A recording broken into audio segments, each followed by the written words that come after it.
Today we're gonna try and change out my main seal on the tranny and also the lid gasket too, because I got somewhat of a leak over here I gotta find out. So let's see if we can't figure that out. So first step, if you don't have a primary cover like I don't, we'll pull the belt. I already started this, so set that off to the side. And also, wherever I put it, I need this. Fuck. So first we start with removing your clutch pressure plate, and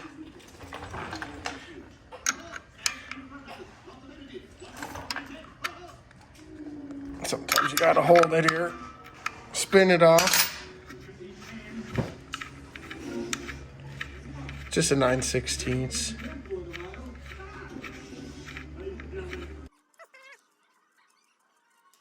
Then we'll spin that out just a little bit. We got this clutch spring compressor. I just homemade, but slide that in there. Tighten this on there.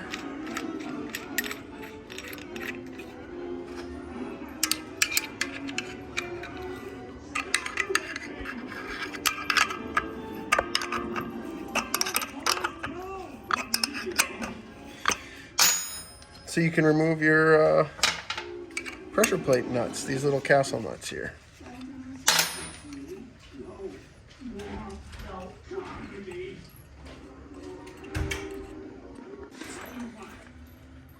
Once you get all these removed, you should be able to just slide your pressure plate out.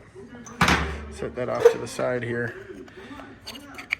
I always like to flip these over and set them how they came out.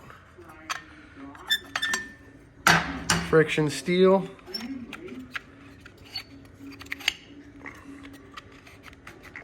Come on, you little shit.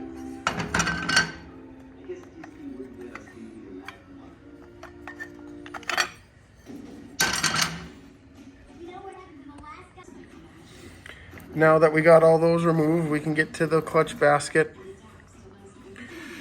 All you need is an 1.1" socket on this and an impact, and it is reverse thread, so righty to loosen.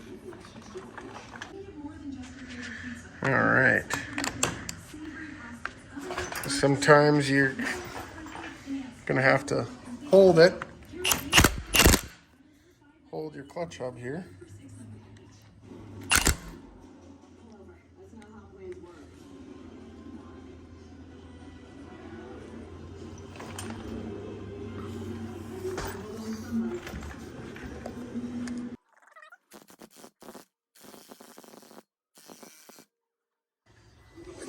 Once you get that nut off, you can get one of these fancy pullers. I think this is just a run-of-the-mill one off of Amazon, but pretty cheap. Save you a bunch of hassle trying to get off your clutch hub here. So then you run this, put it on there where it fits, back it out so you can get your little castle nuts on here. I got a 5-finger hub. Sometimes there's 3. Hell, I've even seen 10.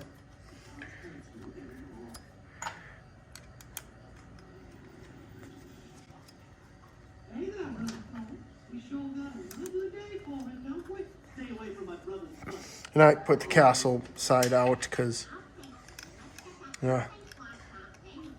more surface area on the nut to grab the plate. Give them a little snug up here. Nice even pull on the clutch hub.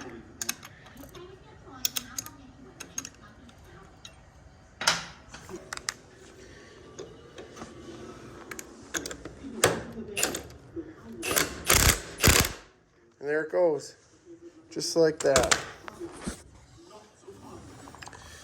So now when you pull this off, be careful not to lose that, which I just dropped. That is your keyway here for your main shaft, so make sure you put that in a good spot. If you're running the late model shovel head, With the primary tabs, you're gonna have to run one of these. Obviously, I need to put some more studs in and get it figured out here, but just pull off your bearing support here.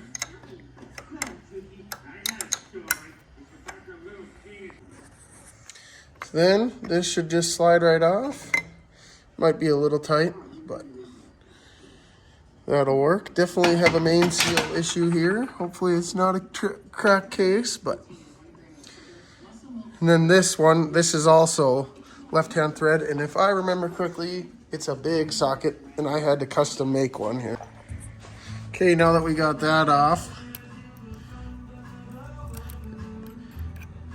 left-hand thread, we'll set this aside too. We'll pull the master link off.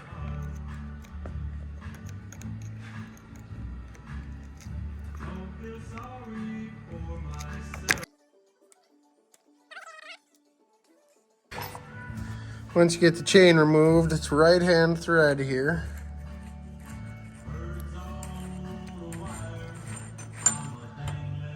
Or left-hand thread, rather, sorry. Pull that off, and there's my main seal. And it looks to be missing. Oh no, it is there.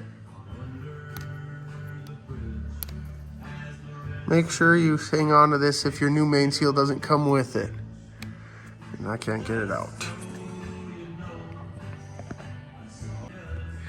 So now that you got the nut off and everything, and I'll pull that off with it later, but you're gonna wanna drill a couple holes into the main seal itself. So I pick a nice light, tiny drill bit here.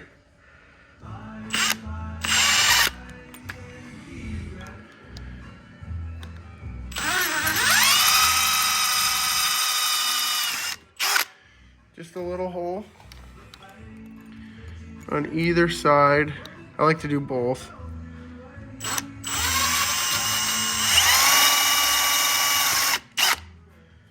And then you take a slide hammer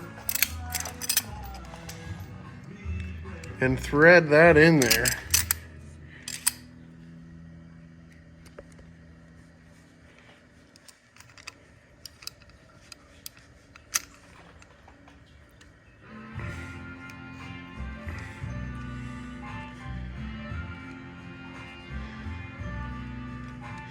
Get it in there.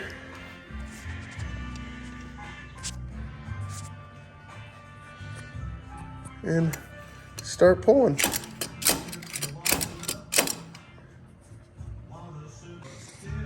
Then you just work side to side.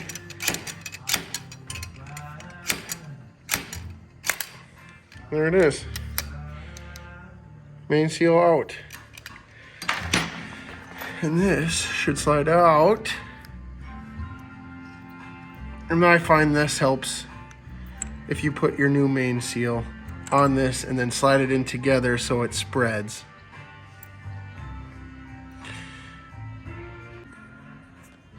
So here's what comes in the genuine James gasket kit here. This basically they do it from 36 on, all the 4-speed, for sure ratchet tops, cow pies too, I think.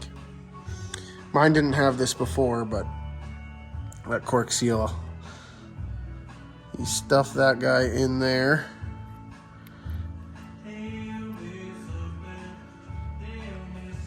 And then here's how I like to do this. I like to get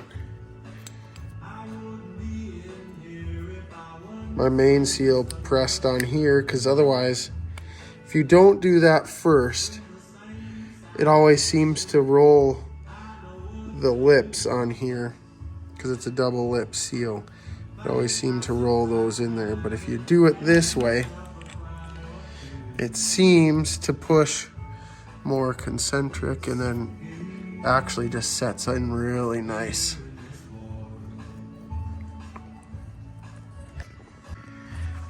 And then I will just use a nice socket that hopefully will drive it in straight and flush here. A lot of people use the RTV around it. You could probably put a little bit. Don't overdo it though. I never do, and I usually have good luck with these unless the case is cracked, which looks to be good everywhere under here. So now once you get that in there seated flush, you take your little L, I don't know if you can see that even, and slide that right in there. And if you have to wiggle it a little bit to get it to seat, perfect. And then you take your sprocket,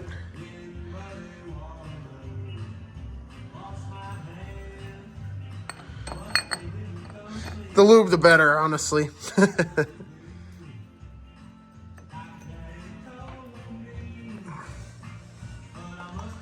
And then you'll take, this comes with the kit too here, you'll put your new lock washer on.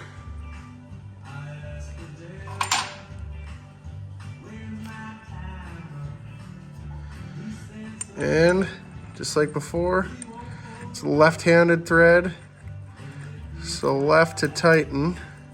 And sometimes you gotta pull your fourth gear essentially out to get it started.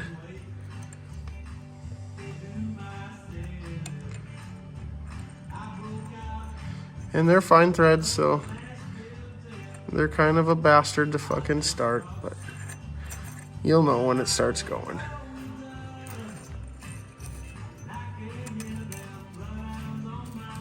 There we go. Okay. If you don't have a socket, like I misplaced mine, I don't recommend doing this, but you can get it tight with a hammer and a chisel. Then you want to bend your lock tabs over. Sometimes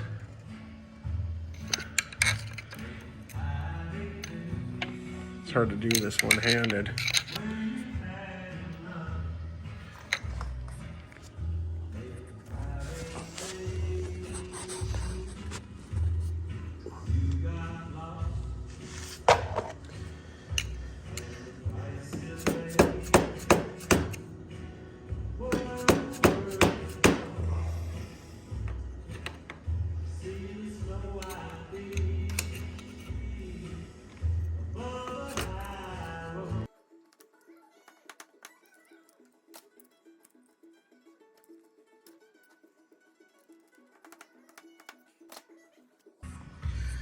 Okay, now that's out there, nice and tight. We can just start and reassemble everything else. Okay, I had to make a little spacers here so it didn't hit the nut. I don't know if you were able to see that behind here, but we don't want that rubbing on the nut. So I made little spacers here, got this all buttoned up. Now it's time to put the clutch hub back on. So what I always do is I'll set this in, make sure it's kind of at an angle like that. And I always like to put it at the 12 o'clock position because it just makes it easier for lining everything up. So now you can go back to your clutch hub here and we can pull our puller off.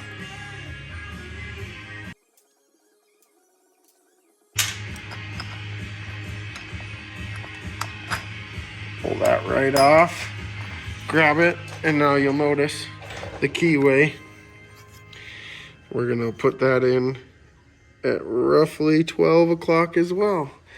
And this is kind of a guessing game. I always like to put my finger back here and kind of hold the keyway to make sure it doesn't fall out.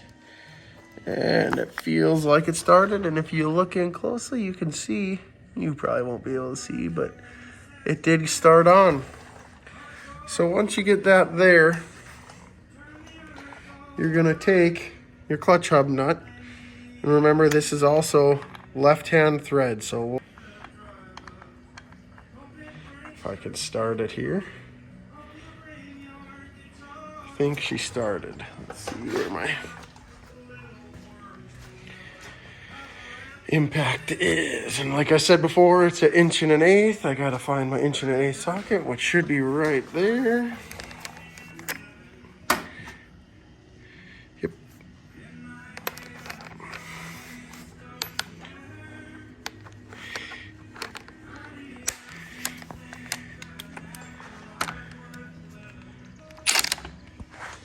All right. Let's see.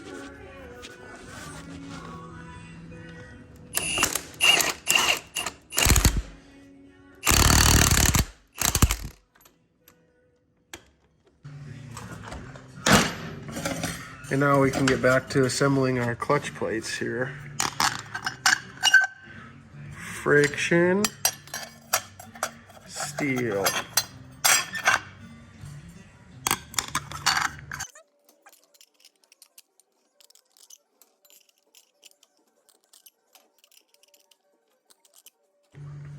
And now we put the pressure plate on, line the holes up.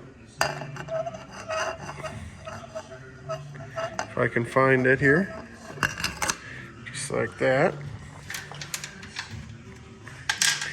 And this is kind of how I set my clutch. So I have it ran down, and I didn't tighten it much tighter than where I had to use my fingers to spin these off. So get these started. I like to just count threads that are showing through usually, just so I start to see them. Get that centered on the nipples there that they have.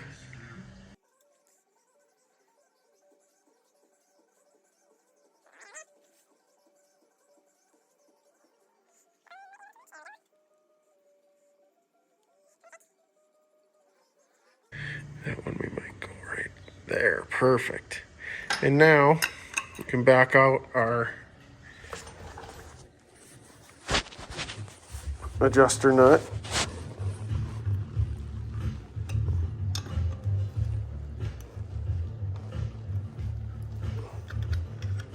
Spin that out.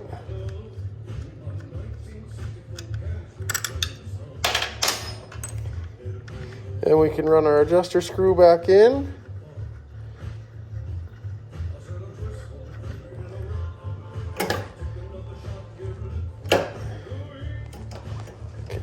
Still move it, so I like to turn it in until it takes up the slack up here. Still a little movement, and when I use the clutch, I should be able to spin that freely. And then when I disengage, I shouldn't be able to at all. Perfect. So then you run this on there.